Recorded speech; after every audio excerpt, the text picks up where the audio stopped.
Hello guys, in today's video I'm going to show you how you can upload photos to Google Drive and share the link of them. So first of all, let's go ahead and create a new folder, and let's name it something like so. Let's create it. Now, once it is here, just open it up. And now into the file, you can go ahead and drop the files here or use a new button. So just click here and file upload, and let's choose some photos to upload.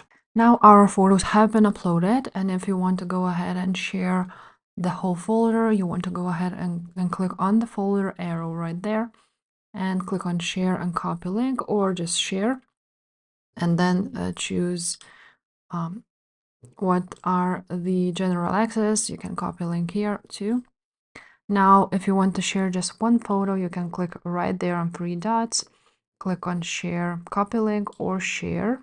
And again, anyone with the link can be a viewer, commenter, editor, and copy the link. And click done and share your link anywhere you would like to. So if this video was helpful, please leave a like, subscribe to this channel, and I will see you next time. Bye.